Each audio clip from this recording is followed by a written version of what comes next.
नमस्कार, स्वागत है आप सभी का हमारे इस खास कार्यक्रम आज का एजेंडा में। मैं हूं निखिल सिंह और आज के दिन की कौन सी हैं बड़ी खबरें जिन पर दिन भर रहेंगी सभी की निगाहें, वो खबरें जो आज की सुर्खियां करेंगी तय। ऐसे ही तमाम मुद्दों को समेटकर हम लाए हैं आज का एजेंडा में। सबसे पहले देखते हैं क्या है आज का एजेंडा। प्रधानमंत्री नरेंद्र मोदी और बांग्लादेश की प्रधानमंत्री शेख हसीना आज एक वर्चुअल सम्मेलन में होंगे शामिल। द्विपक्षीय संबंधों और कोविड-19 के बाद दोनों देशों के बीच सहयोग को लेकर हो सकती है चर्चा।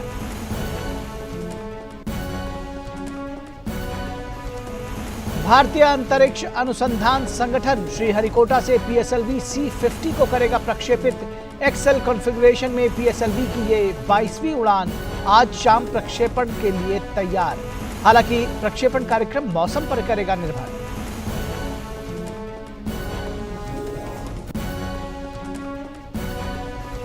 नए कृषि कानूनों के खिलाफ दिल्ली की सीमा पर किसानों के आंदोलन को रोकने को लेकर दायर याचिका पर सुप्रीम कोर्ट में आज फिर सुनवाई।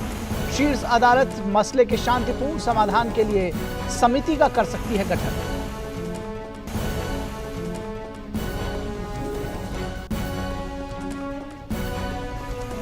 पश्चिम बंगाल में उपचुनाव आयुक्त सुदीप जैन आगामी विधानसभा की तैयारियों का लेंगे जायजा। कल टीएमसी के कद्दावर नेता शुभेंदु अधिकारी ने राज्य विधानसभा के सदस्य पद से दिया था इस्तीफा। भाजपा में हो सकते हैं शामिल।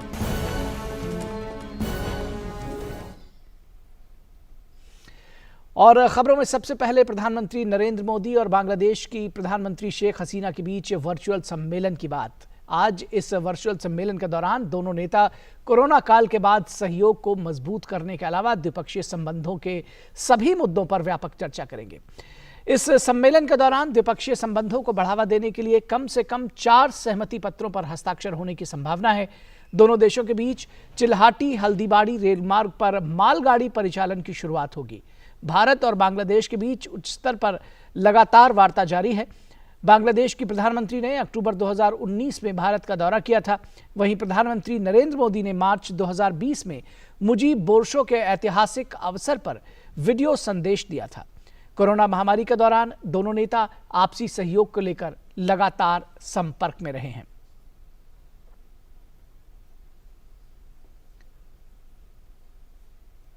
और इस पूरी खबर पर हमारे संवाददाता सुधाकर दास हमारे साथ जुड़ रहे हैं। सुधाकर, अगर देखा जाए तो भारत और बांग्लादेश के बीच में जो संबंध है वो लगातार सुदृढ़ हुए हैं, लगातार मजबूत हुए हैं, और आज का ये जो द्विपक्षीय सम्मेलन है किस तरह से इस कदम को और आगे बढ़ाएगा, दोनों देशों के बीच में किस तरह से जो बढ़ते हुए रिश्ते हैं उनको और प्रगाढ़ करेगा?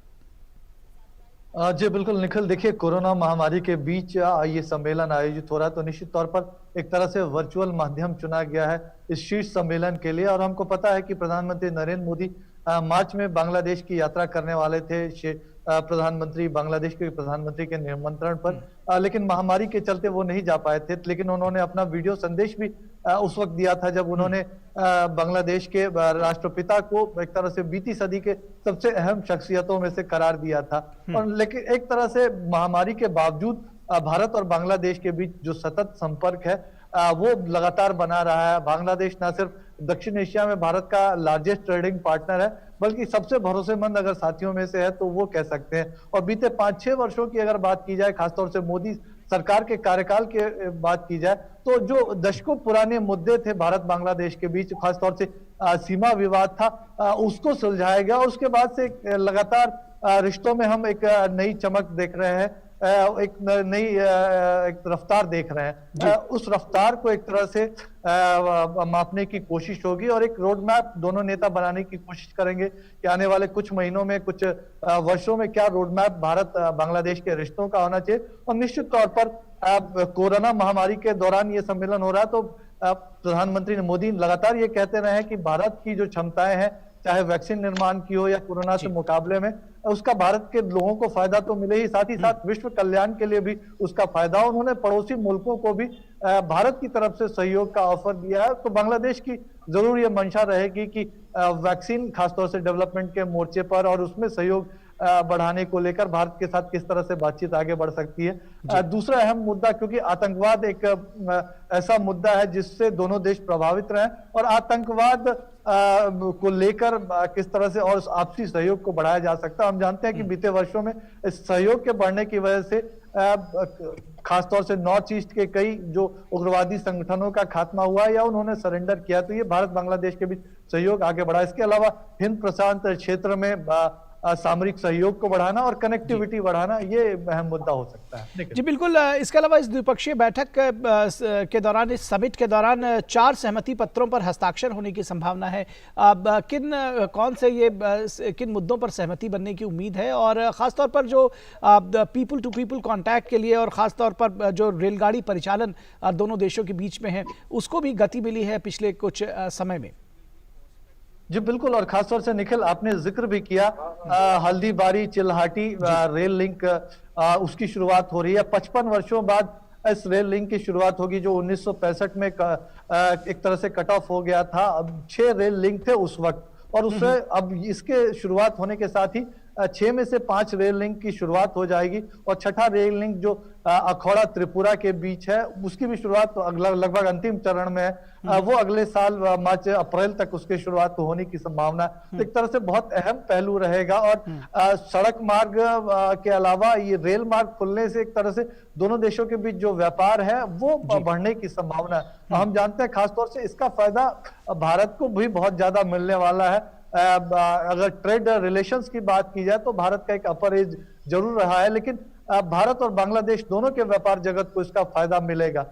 इसके अलावा एक तरह से कह सकते हैं एक एक्ट ईस्ट की नीति के तहत प्रधानमंत्री मोदी लगातार जो कोशिश कर रहे हैं ईस्ट एशिया के देशों के साथ भारत की कनेक्टिविटी सुधरे, उसमें एक महत्वपूर्ण पहलू रहेगा। तो वैध दस्तावेजों के साथ जो बांग्लादेशी नागरिक भारत आना चाहते हैं उसके लिए भी काफी ये अहम रहने वाला। लेकिन निश्चित तौर पर इसके अलावा सामरिक सहयोग हो या फिर साइंस टेक्नोलॉजी एजुकेशन के क्षेत्र में सहयोग, इन तमाम मोर्चों पर चर्चा होने वाली है, और निश्चित तौर पर बातचीत के बाद कई अहम समझौतों पर भी हस्ताक्षर हो सकते हैं। निखिल जी, 2 मुद्दे, एक तो आतंकवाद के खिलाफ सम्मिलित जंग, और दूसरी बात जो ट्रेडिंग पार्टनर है बांग्लादेश, साउथ ईस्ट एशिया में देखा जाए तो काफ़ी बड़ा ट्रेडिंग पार्टनर है भारत का। तो ट्रेड टाइज को किस तरह से और स्ट्रेंथन करने की कोशिश की जाएगी, और दूसरा आतंकवाद के मुद्दे पर किस तरह से मिलकर लड़ने की बात हो सकती है?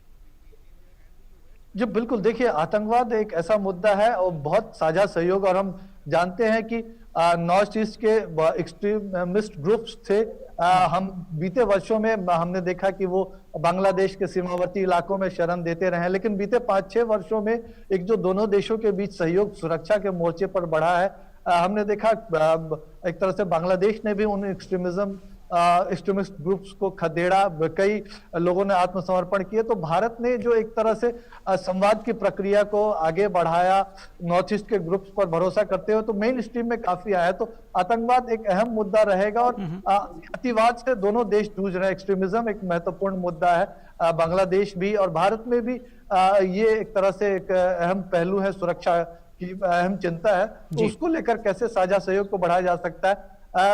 उसके अलावा जो आपने दूसरे अहम ट्रेडिंग की बात की, 18-19 में अगर भारत और बांग्लादेश के व्यापार की बात की जाए तो 11-12 बिलियन डॉलर था, जिसमें से 9 बिलियन डॉलर भारत एक्सपोर्ट करता था। लेकिन अभी भी बहुत संभावनाएं हैं एक तरह से, और ये कनेक्टिविटी बढ़ने से व्यापार को सबसे ज्यादा बूस्ट मिलने वाला है, और खासतौर से बांग्लादेश में भी भारत से सस्ता सामान मिल सकेगा। तो भारत के जो उद्योग जगत को भी एक बड़ा मार्केट बांग्लादेश के रूप में मिलेगा। जी बिल्कुल, तो बेहद सार्थक सकारात्मक बातचीत होने की उम्मीद है, और उम्मीद है कि आज दोनों देशों के प्रधानमंत्रियों की बातचीत के बाद दोनों देशों के पहले से मजबूत रिश्तों में और एक कदम बढ़ाया जा सकेगा। बहुत शुक्रिया इस तमाम बातचीत के लिए सुधाकर। और भारतीय अंतरिक्ष अनुसंधान संगठन यानी इसरो आज संचार उपग्रह CMS-01 को PSLV C-50 रॉकेट के जरिए प्रक्षेपित करेगा। ध्रुवीय उपग्रह प्रक्षेपण यान PSLV का ये 52वां अभियान है। श्रीहरिकोटा स्थित द्वितीय प्रक्षेपण स्थल से आज दोपहर 3:41 पर PSLV C-50 रॉकेट अंतरिक्ष के लिए रवाना होगा। हालांकि इसका प्रक्षेपण कार्यक्रम मौसम पर निर्भर करेगा। कल इसरो ने इसके 25 घंटे की उल्टी गिनती शुरू होने की जानकारी दी थी। CMS-1 इसरो का 42वां संचार उपग्रह है और इसे भारत की मुख्य भूमि के साथ साथ अंडमान निकोबार और लक्षद्वीप द्वीप समूहों को कवर करने वाले फ्रीक्वेंसी स्पेक्ट्रम्स के विस्तारित C बैंड में सेवाएं मुहैया कराने के लिए तैयार किया गया है। PSLV C-50 मिशन पर इस बार अकेले पेलोड के तौर पर यात्रा कर रही CMS-1 सैटेलाइट से दूर संचार सेवाओं में खास तौर पर सुधार होगा। इसकी मदद से टीवी चैनल्स की पिक्चर गुणवत्ता सुधरने के साथ ही सरकार को टेली एजुकेशन, टेली मेडिसिन को आगे बढ़ाने और आपदा प्रबंधन के दौरान मदद मिलेगी। यह सैटेलाइट 2011 में लॉन्च की गई GSAT-2 टेलीकम्युनिकेशन सैटेलाइट की जगह लेगी।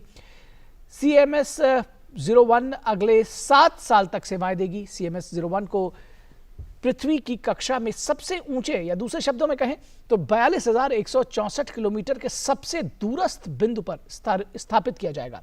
कोरोना काल में इस साल इसरो का यह दूसरा मिशन है। इससे पहले 7 नवंबर को PSLV C-49 के जरिए भू निगरानी उपग्रह को प्रक्षेपित किया गया था। और इस खबर पर और ज्यादा जानकारी के साथ बेंगलुरु से जुड़ रही हमारी संवाददाता आयशा खानम। आयशा, कितना बड़ा ये कदम है? कोविड काल में ये दूसरा प्रक्षेपण है, कितना महत्वपूर्ण है रॉकेट? कितना क्या कुछ इसके फायदे हैं? किस तरह से चीजों को बदलेगा ये देखिए, इसरो के लिए एक और माइलस्टोन है। ये एक बहुत बड़ी छलांग है इसरो के लिए अंतरिक्ष में, क्योंकि ये कोरोना पोस्ट कोविड पैंडेमिक के बाद ये जो है दूसरा सबसे बड़ा लॉन्च है। और इसरो जब सैटेलाइट लॉन्च कर रहा है PSLV के जरिए, तो ये जो सैटेलाइट है इसका अहम रोल होगा क्षेत्र में, क्योंकि इसमें इस समय ये सैटेलाइट GSAT-12 सैटेलाइट जो हाल अंतरिक्ष में है उसको रिप्लेस कर रहा है। जो कम्युनिकेशन सैटेलाइट्स लगातार कई सालों से इस्तेमाल हो रहे हैं टेलीकम्युनिकेशन क्षेत्र में, टेली एजुकेशन, टेली मेडिसिन क्षेत्र में और सर्वेलेंस के क्षेत्र में, सैटेलाइट जो है ये लॉन्च जो है GSAT को रिप्लेस करेगा। तो ये कम्युनिकेशन सैटेलाइट अहम है और इसकी जो बैंड है, जो फ्रीक्वेंसी है C बैंड फ्रीक्वेंसी, इसके तहत जो वाईफाई का इस्तेमाल होगा, जो रेडर सर्वेलेंस का इस्तेमाल होगा, इसे और भी बल मिलेगा। तो जाहिर सी बात है इसरो के लिए ये बहुत बड़ी उपलब्धि है, क्योंकि कोरोना काल में इसरो ने जिस तरह से कई सारे प्रोजेक्ट्स लाइन अप किए थे, लेकिन इसके बावजूद इसरो के वैज्ञानिकों ने हिम्मत नहीं हारी और ये जो सबसे बड़ा दूसरा लॉन्च है इसको आज लॉन्च करने जा रहा है। और खास बात यह है कि PSLV के जरिए ये लॉन्च है। PSLV का जैसे कि हम जानते हैं कि ये एक सैटेलाइट लॉन्च व्हीकल है जिसके 4 स्टेजेस हैं। और खास बात यह है कि इस सैटेलाइट को और स्ट्रैप-ऑन मोटर्स दिए गए हैं, यानी इसमें अधिक प्रोपेलेंट, अधिक फ्यूल है, जिसके जरिए ये जो इसरो लॉन्च करने की कोशिश कर रहा है, सटीक उसकी जो लॉन्च होगी जियोसिंक्रोनाइज ऑर्बिट में, उसको लॉन्च कर देगा। तो जाहिर सी बात है इसरो यही उम्मीद लगा रहा है कि आज जबकि मौसम का जायजा भी लिया गया है, तो आज 3:41 पर ये जो है वो सक्सेसफुल रहेगा, कामयाब हो जाएगा। और इसरो इसको एक अहम भूमिका की रोल में देखेगा इस नए सैटेलाइट को, क्योंकि इस वक्त जो टेली मेडिसिन और टेली एजुकेशन क्षेत्र है, इन क्षेत्रों में सबसे ज्यादा मांग है कनेक्टिविटी की। और अंडमान निकोबार और लक्षद्वीप जैसे इलाकों में, दूर दराज के इलाकों में ये जो है ये सैटेलाइट पूरी तरह से पूरा मेन भारत पूरे जो राज्य, अन्य राज्य हैं, उन्हें कनेक्ट करेगा। तो इसरो की इस सबसे बड़ी लॉन्च नजर रहेगी। और 3:41 पर इसरो एक और माइलस्टोन, एक और इतिहास अंतरिक्ष में रचने जा रहा है। जी, कहा जा रहा है कि पृथ्वी के सबसे दूरस्थ बिंदु पर, सबसे जो फारदेस्ट पॉइंट है, उस पर इसको स्थापित किया जाएगा। क्या इसके मायने हैं? और वहाँ का मौसम का भी हाल बताएं, क्योंकि मौसम अगर ठीक रहेगा, अनुकूल रहेगा, तभी इसे प्रक्षेपित किया जा सकेगा। इसरो ने एक तय ऑर्बिट, एक जियो सिंक्रोनस ऑर्बिट तय किया है, जो इसको उसी कक्ष में इस सैटेलाइट को लॉन्च किया जाएगा। और करीब लगभग 20 मिनट के बाद, ये लॉन्च के बाद, इसको उसकी तय कक्षा में स्थापित कर दिया जाएगा। देखिए, पीएसएलवी वो रॉकेट है जो करीब धरती से 900 किलोमीटर की दूरी तक सैटेलाइट्स को लॉन्च कर सकते हैं। तो ये उसी हिसाब से इसको पोजिशनिंग करने के लिए उसके जो लैटिट्यूड्स हैं उसको नजर में रखते हुए इसका जो है लॉन्च, इस सैटेलाइट को जाएगा।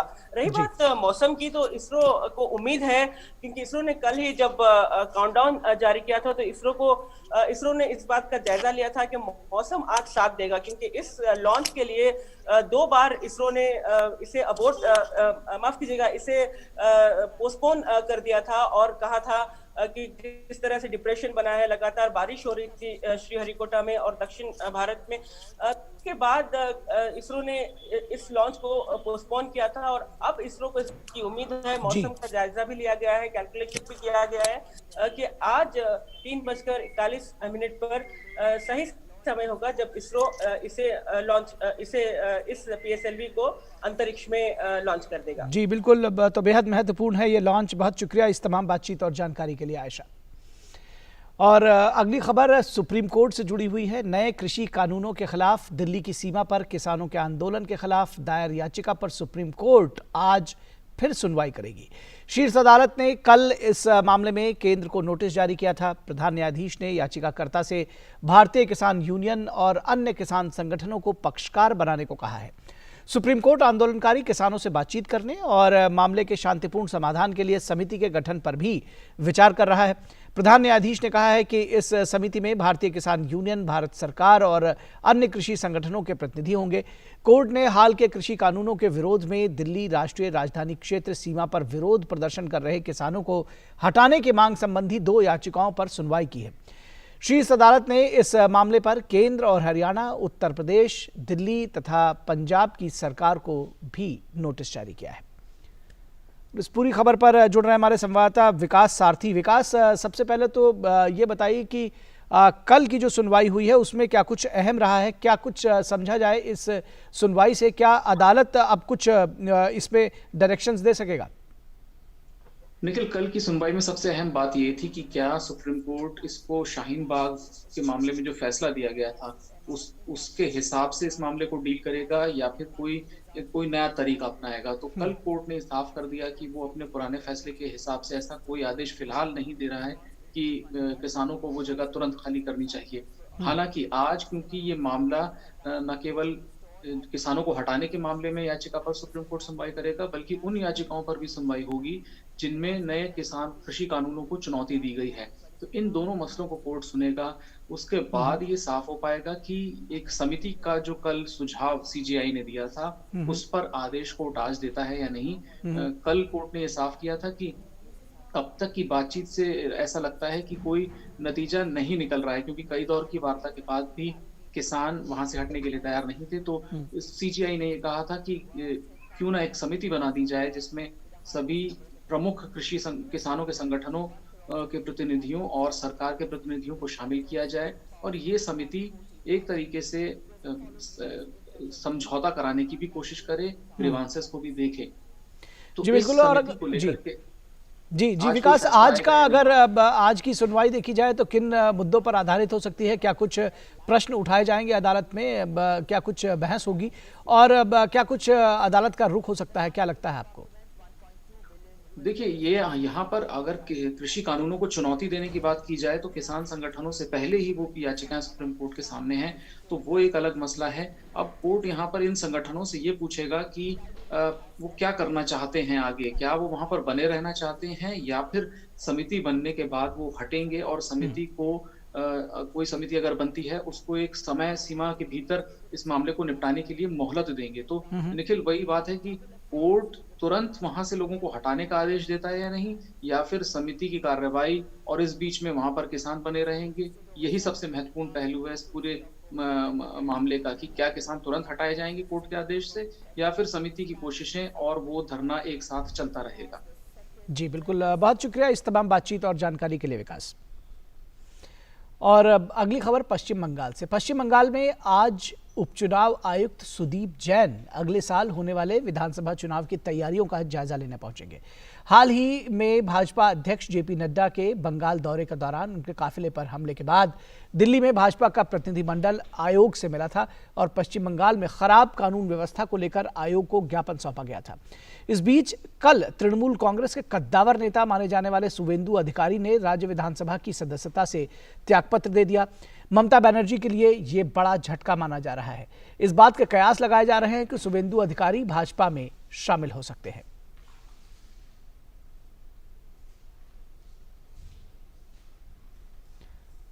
और इस पूरी खबर पर हमारे संवाददाता शैलेंद्र मिश्र हमारे साथ जुड़ रहे हैं। शैलेंद्र, सबसे पहले तो बताइए, जो ये आज उपचुनाव आयुक्त सुदीप जैन का दौरा हो रहा है और इससे पहले की जो परिस्थितियां देखी गई हैं, जिस तरह से जेपी नड्डा के काफिले पर हमला हुआ, जिस तरह से कैलाश विजयवर्गीय के काफिले पर हमला हुआ, उनको चोटें भी आई, क्या ये कानून व्यवस्था का आकलन भी करेंगी ये टीम और क्या कुछ इनके दौरे में महत्वपूर्ण होने जा रहा है?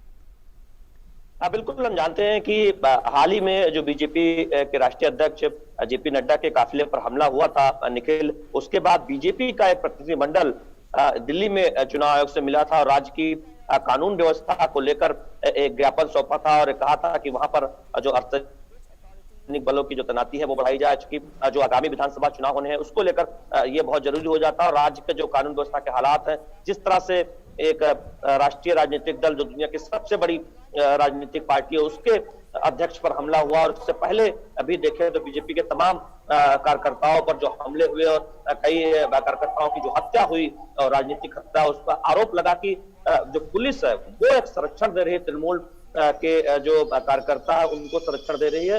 उसको लेकर एक ज्ञापन सौंपा गया था और चुनाव आयोग से मांग की गई थी कि राज्य का दौरा करें। तो हम जानते हैं कि आज ये एक दौरा जो तय किया गया था कि 17 तारीख को उपचुनाव आयुक्त राज्य का दौरा करेंगे और उसके बाद जो आगे चुनाव की जो तैयारियां आगामी विधानसभा चुनाव की तैयारियों से संबंधित एक तरह से दौरा माना जा रहा है और साथ ही साथ राज्य में क्या व्यवस्था इसको लेकर उसकी एक समीक्षा बैठक कर सकते हैं। तो निश्चित तौर पर बीजेपी लगातार इस बात की मांग करती रही है चुनाव आयोग से कि उसे देखना चाहिए कि पहले ही जो सेंट्रल पैरामिलिट्री फोर्स है उसकी तैनाती बढ़ा दी जानी चाहिए, क्योंकि राजनीतिक हिंसा बहुत हो रही है पश्चिम बंगाल में और बीजेपी आरोप लगा रही है कि तृणमूल कांग्रेस के कार्यकर्ताओं को संरक्षण हासिल है पुलिस का और राज्य प्रशासन का। जी बिल्कुल। अब शैलेंद्र, इसी से जुड़ा हुआ एक सवाल है, इससे पहले कि हम शुवेंदु अधिकारी की और सियासत की बात करें, क्या अगर कानून व्यवस्था में खामी पाती है, क्योंकि ये लगातार देखा गया कि इन सारे मामलों में जो राजनीतिक हत्याएं हुई या जो अभी हाल में जो घटनाएं हुई, नेताओं के काफिले पर हमले हुए, पुलिस की भूमिका बहुत अच्छी नहीं रही या सतर्क नहीं रही या संदिग्ध रही जिसको कहना चाहिए। तो क्या अगर ऐसा आयोग को लगता है तो क्या जो आगामी चुनाव हैं वो सेंट्रल फोर्सेस की निगरानी में कराए जा सकते हैं?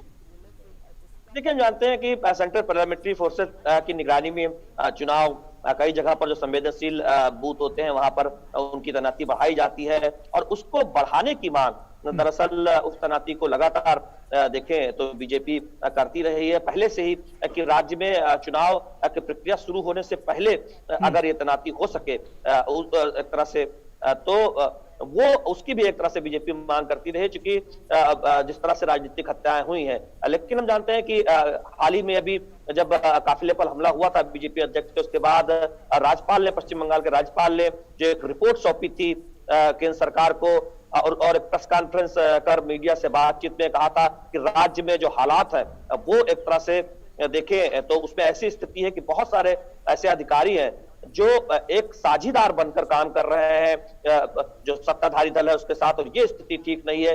कई उदाहरण दिया कि उनके जो सवाल पूछते हैं, जो जानकारी चाहते हैं उसका ठीक से जवाब नहीं दिया जाता और जो स्थिति वह राज्य की है, और यहाँ तक कह दिया कि अगर संवैधानिक मर्यादा का पालन जो है ममता बनर्जी सरकार और ममता बनर्जी नहीं करती है तो उनकी भूमिका की शुरुआत होती है। तो ऐसे में बहुत अहम हो जाता है चुनाव का दौरा भी कि वो देखें कि किस तरह से जी, इस बीच में ये भी महत्वपूर्ण है शैलेंद्र की किस तरह से शुभेंदु अधिकारी का जाना जो है वहां पर जिस तरह से उन्होंने विधानसभा की सदस्यता से भी इस्तीफा दे दिया वो बेहद महत्वपूर्ण है। इस पर नज़र आपकी रहेगी और हम आपसे अपडेट भी लेते रहेंगे। फिलहाल बहुत शुक्रिया आपका इन तमाम अपडेट्स को हम तक पहुँचाने के लिए। फिलहाल हम आपको लिए चलते हैं एक वेबिनार में, लाइव आपको लिए चलेंगे जिसमें chief of defence staff general Bipin Rawat उसको संबोधित कर रहे हैं। आइए सुनते हैं। Manufacturing ventures inside Nepal.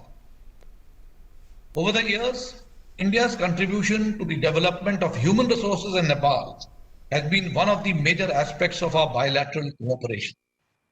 Government of India provides around 3,000 scholarships and seats annually to Nepalese nationals for various courses at the PhD and the master's level, bachelor's and +2 levels.